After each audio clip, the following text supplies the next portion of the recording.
मृत्यु से पहले यमराज देते हैं 4 संकेत। एक समय की बात है, यमुना नदी के किनारे अमृत नाम का इंसान रहा करता था। वह यमराज की दिन रात पूजा किया करता था, क्योंकि उसे अक्सर अपनी मौत का डर सताता रहता था। एक दिन यमराज ने प्रसन्न होकर उसे दर्शन दिए और वरदान मांगने को कहा। अमृत ने यमराज से अमर होने का वरदान मांगा। यमराज ने उसे समझाया कि जिसने जन्म लिया है उसका मरना तय है। यमराज की यह बात सुनकर अमृत ने उनसे कहा कि अगर मौत को टाला नहीं जा सकता तो कम से कम मौत मेरे बिल्कुल नज़दीक हो तो मुझे पता चल जाए, ताकि मैं अपने परिवार के लिए कुछ प्रबंध कर सकूं।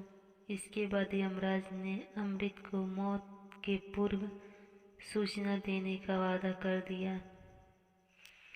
यम ने इसके बदले में अमृत से कहा कि वह भी वादा करे कि जैसे ही उसे मृत्यु का संकेत मिलेगा, वह संसार से विदा लेने की तैयारी करना शुरू कर देगा। यह कहने के बाद यमराज अदृश्य हो गए। ऐसे ही साल बीतते गए और अमृत ने यम के वादे से आश्वस्त होकर सारी साधना छोड़कर भोगपूर्ण जीवन जीना शुरू कर दिया। मौत की अब उसे जरा भी चिंता नहीं होती थी। धीरे धीरे अमृत के बाल सफ़ेद होने लगे। कुछ दिन बाद उसके सारे दांत टूट गए। फिर उसकी आँखों की रोशनी भी कमज़ोर हो गई। फिर भी अभी तक उसे कोई यमराज का संकेत नहीं मिला। इसी तरह कुछ साल और निकल गए और अब वह बिस्तर से उठने में भी असमर्थ हो गया।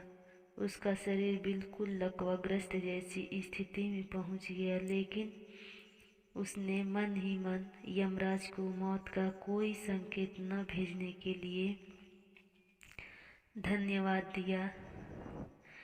एक दिन वह हैरान रह गया जब उसने अपने पास यमदूतों को देखा। यमदूत उसे यमराज के पास ले गए। तब अमृत ने यमराज से कहा कि आपने तो मृत्यु से पहले मुझे कोई भी संकेत नहीं दिया।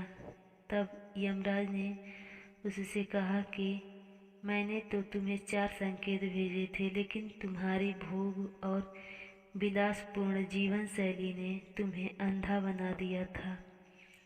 जब तुम्हारे बाल सफ़ेद हो गए थे, वह पहला संकेत था। जब तुम्हारे सारे दांत टूट गए, वह मेरा दूसरा संकेत था।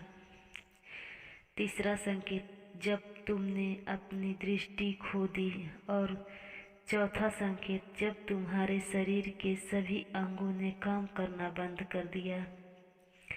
लेकिन तुम इनमें से किसी संकेत को समझ न सके तो संभल जाइए समय रहते, नहीं तो बाद में पछताना पड़ेगा। जन्म हुआ है तो मृत्यु भी निश्चित है।